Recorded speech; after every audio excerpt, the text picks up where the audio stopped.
창세기 4장 1절에서 7절의 말씀입니다. 아담이 그의 아내 하와와 동침하매 하와가 임신하여 가인을 낳고 이르되 내가 여호와로 말미암아 등남하였다 하니라. 그가 또 가인의 아우 아벨을 낳았는데 아벨은 양치는 자였고 가인은 농사하는 자였더라. 세월이 지난 후에 가인은 땅의 소산으로 제물을 삼아 여호와께 드렸고 아벨은 자기의 양의 첫 새끼와 그 기름으로 드렸더니 여호와께서 아벨과 그의 제물은 받으셨으나 가인과 그의 제물은 받지 아니하신지라. 가인이 몹시 분하여 안색이 변하니 여호와께서 가인에게 이르시되 내가 분하여 하면 어찌 됨이며 안색이 변하면 어찌 됨이냐. 내가 선을 행하면 어찌 낯을 들지 못하겠느냐. 선을 행하지 아니하면 죄가 문에 엎드려 있느니라. 죄가 너를 원하나 너는 죄를 다스릴지니라. 아멘. 오늘 우리가 읽은 본문은 가인의 이야기입니다. 가인의 이야기는 이러합니다. 가인과 아벨은 아담과 하와의 아들로서 인류 시초의 한 가족을 꾸리고 나가는 그런 가정의 가족들입니다. 당연히 이들은 서로 친형제가 되겠습니다. 하지만 하는 직업이 다릅니다. 가인은 농부였고 아벨은 목자였습니다. 이 둘은 각각 자신이 지은 것 중에서 추수한 곡식과 또 양배 가운데 맛배의 기름을 헌물로 하나님께 드렸습니다. 그러나 불행히도 그들의 제사 결과는 각각 달랐습니다. 아벨의 제물은 하나님께 기쁨이 되었으나 가인의 제물은 반대로 하나님 앞에 거절을 당하였습니다. 6절에서 하나님께서 가인을 꾸짖는 내용을 볼 때에 제사를 드린 가인에게 문제가 있었고 잘못된 것이 있었다는 것을 알게 됩니다. 내가 분하여 하면 어찌 됨이며 안색이 변하면 어찌 됨이냐. 하나님은 가인에게 물으셨습니다. 얼굴이라고 하는 것은 바로 마음의 창이라고 할 수 있습니다. 얼굴은 그 사람의 마음 상태를 나타내주는 또 거울과 같은 것입니다. 그래서 건강한 사람은 얼굴에 혈색이 좋고 밝고 깨끗하고, 건강이 좀 문제가 있는 분들은 얼굴이 좀 이렇게 새카맣고 힘이 없고 윤기가 없고 건강미가 없는 그런 모습들을 우리가 볼 수가 있습니다. 무엇이 가인의 마음을 변하게 했을까? 그것은 제물이 연락된 동생 아벨에 대한 질투심 때문이었던 것을 볼 수가 있습니다. 가인은 자신의 제물이 연락되지 않았을 때에 즉각 왜 하나님께서 나와 내 제물은 받으시지 않았을까? 혹시 내가 무엇이 잘못되었을까? 자신의 잘못된 점을 깨닫고 회개해야 되는데 가인은 하나님이 자신의 제사를 받지 않은 그 원인을 자신에게서 찾지 않고 아벨 때문이라고 생각하면서 화가 났던 것입니다.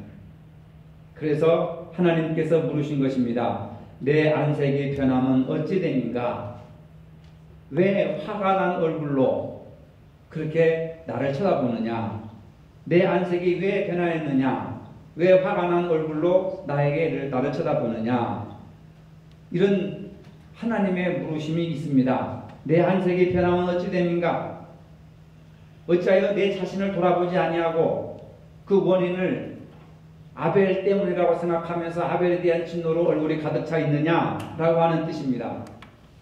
자신을 돌아보아서 왜 제사가 연락되지 않았는지, 잘못된 것이 있으면 깨닫고 회개해야 될 일이지 동생에게 화를 낼 일이 아니다.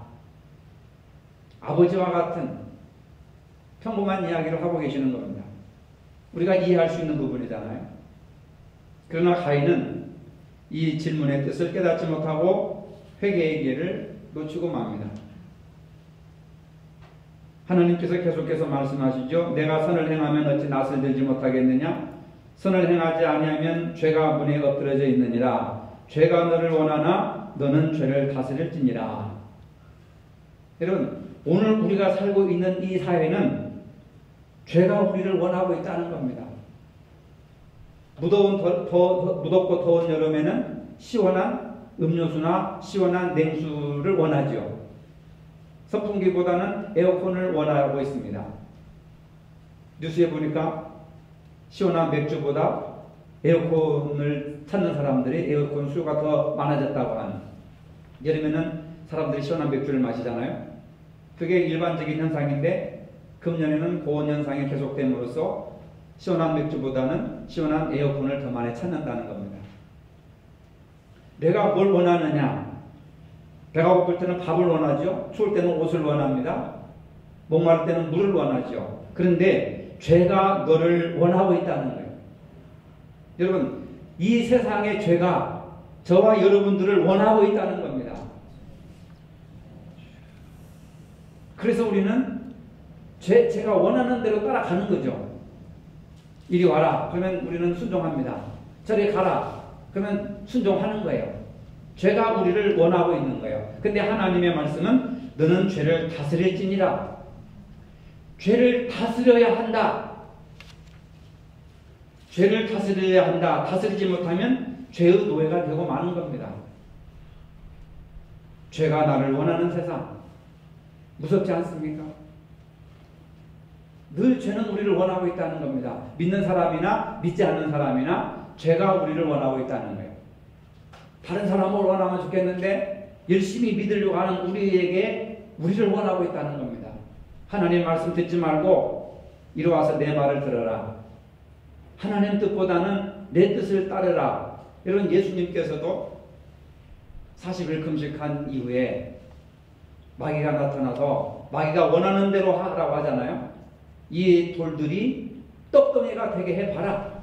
마귀가 원하는 겁니다. 죄가 원하는 거예요. 그런데 예수님은 그것을 말씀으로 거절하시는 겁니다.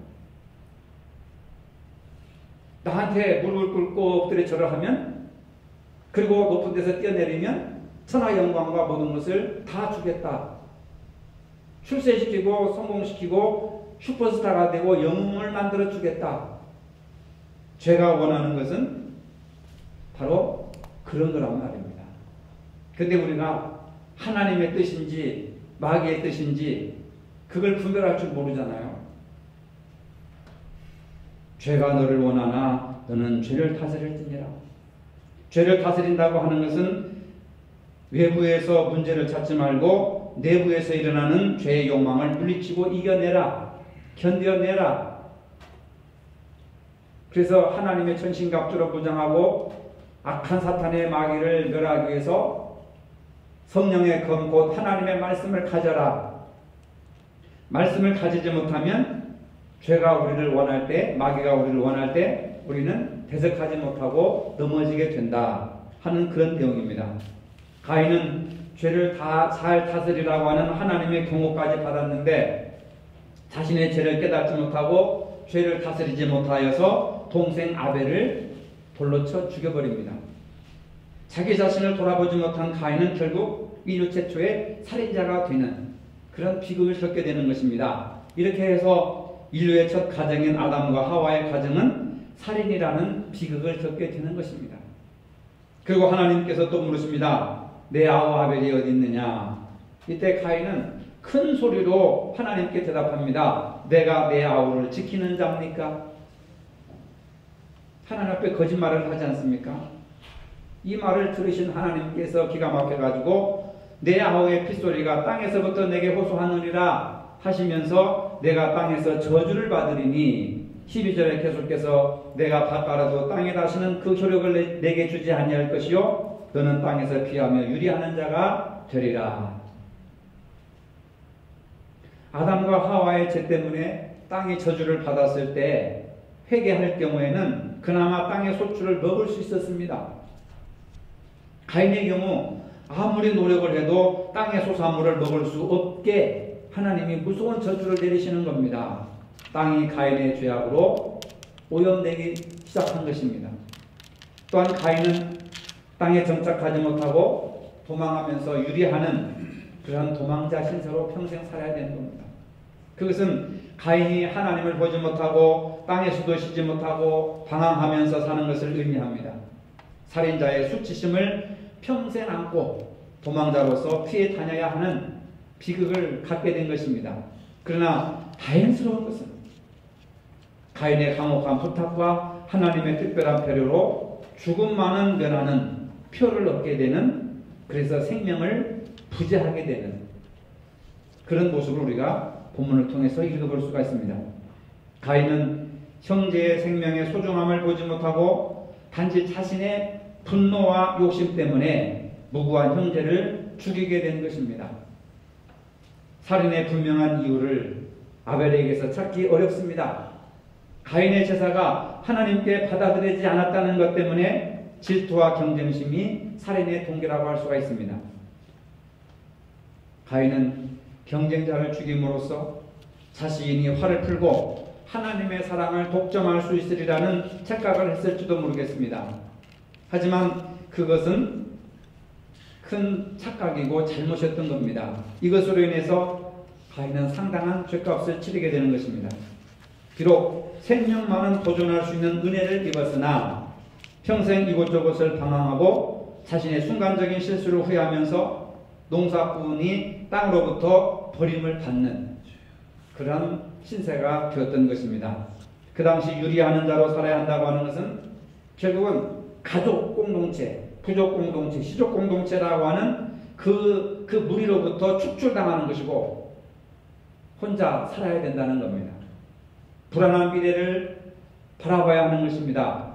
하나님께 나아가 제사를 드릴 수 있는 것도 아닙니다. 하나님과의 관계도 단절되어 버리는 겁니다. 사람과의 관계도 단절되어 버리는 겁니다. 자신이 품은 분노와 그로 인해 저지른 살인의 대가는 너무나도 큰 것이었습니다. 이것이 바로 오늘 우리가 함께 읽은 본문에 나오는 가인의 이야기입니다. 창세기의 본문은 우리에게 자신의 죄 때문에 사회로부터 버림받고 방랑하면서 사는 한 인간의 나약한 모습을 보여주고 있습니다. 이와 동시에 범죄한 인생일지라도 하나님은 버리지 아니하시고 보호하시고 그 은혜를 내려주시는 하나님의 무한하신 사랑을 보여주고 있습니다. 저는 이 본문을 묵상하면서 가인의 죄가 크다고 하는 것을 이야기하려고 하는 것이 아니라 그럼에도 불구하고 살인자라 할지라도 하나님의 크신 사랑과 은혜가 더 크다. 가인의 죄보다 용서하시는 하나님의 사랑이 더 크다라고 하는 것을 아마 보여주려고 이 본문을 기록하지 않았나 그런 생각을 해보는 겁니다. 왜? 그 살인자라 할지라도 하나님이 사랑을 베풀어 주시거든요. 긍휼을 베풀어 주시거든요. 우리가 살고 있는 현실에서 자신의 분노와 욕심을 이기지 못해서 인생을 그르치고 깨뜨리고 사람을 죽이고 감옥에 가고 그리고 방황하면서 사는 사람들이 얼마나 많은지 모릅니다. 창세기에 가인과 같은 사람들입니다. 한순간에 감정을 절제하지 못하여서 큰 죄를 범하는 경우도 많이 보게 됩니다. 우리는 가인의 삶을 통해서 질투와 미움이 얼마나 무서운 죄인지를 우리가 깨닫게 되는 것입니다. 그럼에도 불구하고 하나님께서는 그 가인을 직접 찾아오셔서 그를 만나 대화를 하시고 새 삶의 길을 열어주시는 그 하나님의 크신 사랑과 은혜를 다시 한번 우리가 느껴볼 수 있습니다. 14절에 보면은 가인이 하나님 앞에 호소합니다. 물론 나를 만나는 자마다 나를 죽이겠나이다. 그렇게 하니까 여호와께서 이르시되 그렇지 아니하다. 가인을 죽이는 자는 벌을 7배나 받으리라 하시고 가인에게 표를 주사 그를 만나는 모든 사람에게서 죽임을 면하게 하시니라. 할렐루야. 죽임을 면하게 하시는 하나님.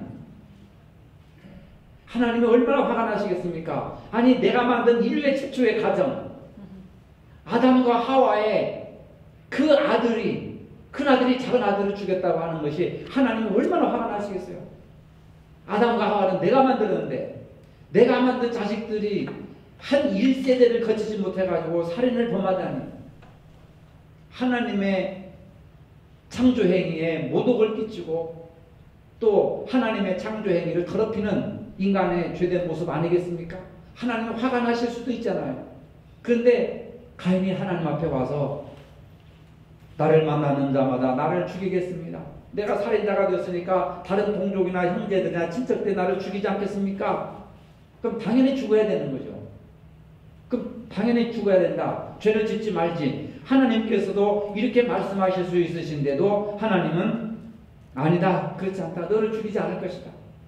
너를 죽이는 자마다 내가 벌을 7배나 갚으리라 하면서 가인에게 표를 주는 겁니다.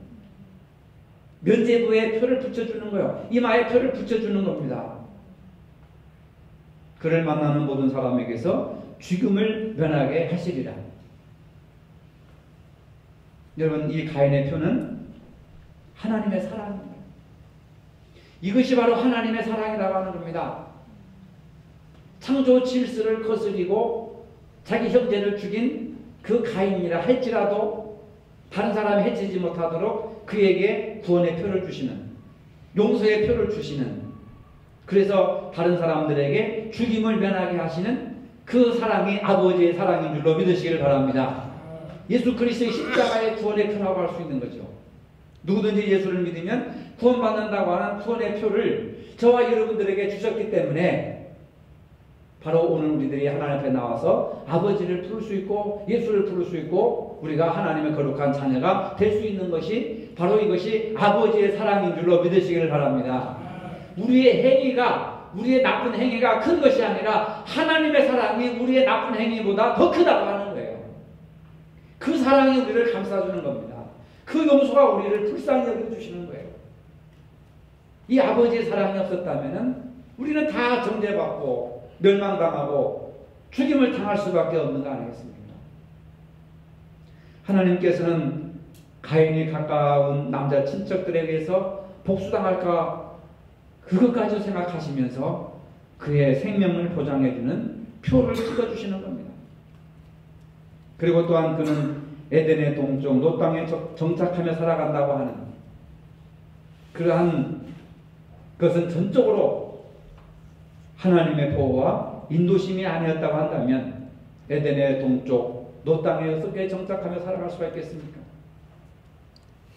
아담이 불순종의 결과로 징벌을 받았으나 하나님께서 아담과 하와를 질타하지 않으시고 그들을 보호하는 가죽옷을 해 입히셨습니다. 그것이 인류 최초의 이 옷이라고 하는 거예요. 여러분, 옷이라고 하는 것은 지금 패션이고 멋있고 몸을 보호하기 위한 기능도 있지만은 창세기에 보면 옷은 왜 해 입혔느냐? 내가 너의 죄를 허물을 덮어주었다. 내가 너의 허물과 죄를 덮어주었다. 아버지의 용서와 사랑의 표시로 옷을 해 입히셨음을 믿으시길 바랍니다. 그러니까 늘 우리가 옷을 입을 때 뭘 생각해야 돼요? 하나님이 나의 허물을 덮어주셨다. 하나님이 나의 죄를 용서해 주셨다. 이것을 우리가 생각을 해야 된단 말입니다. 옷은 구원의 표시예요. 그렇죠? 우리 같으면 하나님의 말씀을 거부하고 거역한 아담과 하와를 불쌍히 여기시겠습니까? 나가라 이놈아. 내 눈에 흙이 들어가기 전에는 절대로 자식이라 부르지 않겠다. 호적에서 팔 것이다. 막 이런 말 하잖아요. 근데 하나님은 그게 아니라니까요. 아담과 하와를 위해서 가죽옷을 입혀주신 거예요. 그것이 옷의 시초입니다. 그러니까 오늘 우리가 옷을 입은 것은 우리의 위상과 권위와 내 어떤 명예나 권세를 나타내는 것이 아니라 하나님이 나를 용서해 주셨구나. 하나님이 나를 불쌍히 여기셨구나. 용서의 표, 사랑의 표로 우리가 옷을 입어야 돼요. 나 그 다음에 이제 뭐 계급이나 뭐 패션이나 뭐 이런 것은 두 번째로 따져야 될 것이고 첫 번째 따지는 것은 이 옷은 하나님이 나를 사랑하시고 용서해 주시는 거룩한 아버지의 사랑이 들어있는 아버지의 작품이다. 여러분 그런 믿음을 가지시기를 바랍니다. 창세기에 기록되어 있는 것이 제가 지어서 말하는 것이 아니잖아요. 옷을 통해서도 하나님의 사랑을 볼 수가 있습니다. 이는 하나님이 세상을 이처럼 사랑하사 독생자를 주셨으니 이는 저를 믿는 자마다 멸망치 않고 영생을 얻게 하려 하심이니라. 하나님의 관심은 죄의 정죄가 아니라 용서하시고 사랑하셔서 우리를 구원해 주시는 거예요. 네. 여러분들 신앙생활하는 목적이 뭡니까? 구원받으려고. 그리고 구원받은 사람들이 하나님의 그 은혜를 감사하며 찬양하며 영광 돌리기 위해서 우리가 신앙생활을 하는 겁니다. 이처럼 하나님이 그 사람을 변함없이 오늘도 허물어진 인생을 향한 사랑과 용서에 손을 내밀어 주시는 겁니다. 그래서 우리가 이 세상에 소망이 있는 거예요. 그래서 우리가 살아가는 겁니다, 여러분. 하나님의 사랑과 용서함이 없다면 우리는 세상을 살아갈 수가 없어요. 이상하게도 구약성경 책 전체를 보면은 형제 사이의 불화와 살인에 대한 이야기들을 많이 하고 있습니다.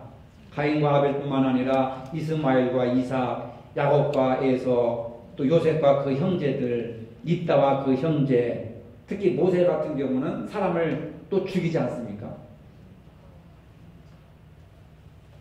사도 바울 경우 율법을 전하다가 스데반을 돌로 쳐 죽이는데 가장 앞장섰던 사람이에요. 그런 사람들의 이야기가 성경에 구약에서부터 신약까지 쭉 기록되지 않습니까? 유대인들이 예수님을 십자가에 못 박아 죽이는 사건까지, 가인이 아벨을 죽인 사건에서부터 예수님이 십자가에 못 박혀 돌아가시는 사건까지 성경의 모든 것은 배신과 배반과 살인, 그것도 멀리 있는 사람들이 아니라 가까운 친척과 친족들, 형제간에 이런 문제들이 성경에 쭉 이렇게 강물처럼 이렇게 흐르고 있단 말입니다.